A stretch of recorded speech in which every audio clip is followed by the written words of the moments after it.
chết chỉ vật đấy ta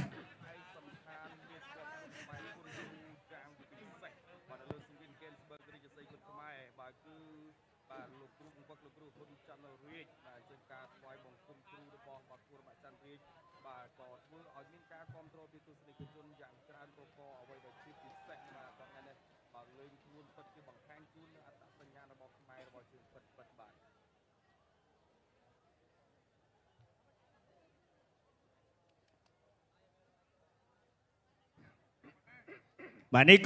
គូប្រកួតរបស់យើងគូអន្តរជាតិទី1សម្រាប់នៅក្នុងរាត្រីនេះតែ3ទឹកទេអូយបាទឈុតនេះស្អាតណាស់បាទអាវក្រោះបាទចក្រមត្រៀមប្រងព្រឹត្តប្រកួត Games World រាជសីគុនខ្មែរគូទី2គឺជាគូអន្តរជាតិមិត្តភាពកម្ពុជាជប៉ុនទឹកទី1 Round 1បាទទឹកទី1 Round 1អាយយមកដេញតែម្ដងមកគូទុតជើងក្រោមអូយកុងស្មោលន់ទុតជើងក្រោមមួយទៀតចេញដៃចូលមួយដៃវិញតែអត់ត្រូវបាទចេញមួយដៃតែអត់ត្រូវទុតជើងក្រោមមួយកុងស្មងសងវិញសងមួយដៃសនៅចិត្តបោះជង្គង់កាត់ណែបាទក្បាច់ជង្គង់នេះគឺមានក្បាច់មានឈ្មោះរបស់គេទុតជើងក្រោមកាត់គល់រំជួយម៉ែ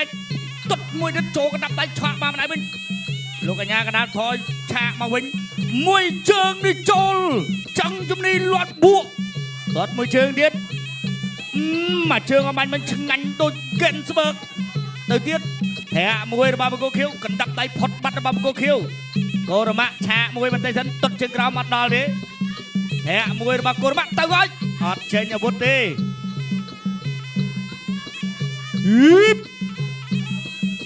បាទចូលគៀកពួរេងពេកលោកអញ្ញាកណ្ដាលទាញមកកណ្ដាលងាយស្រួលប្រកួតណែទាត់មកកុងស្មងទាត់ខាងលើជាប់បាំង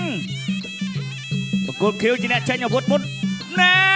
បង្គោលខៀវទាត់បង្គោលក្រហមចេញដៃរបងប្រច័នដើរចូលកណ្ដាប់ដៃចេញអត់ត្រូវដូចគ្នាបាទជំហរនេះរត់ទះជើងហើយជំហរជើងហើយទាត់មួយទៅទៀតទាត់មួយទាត់សងទៅវិញចាប់ជើងអត់ជាប់ទេបង្គោលខៀវទាត់ជើងក្រោមអូយបាទលោកអញ្ញាកណ្ដាលលោកគ្រូឡុងវិបុលអត់ទេត្រូវទៅវាច់ចូល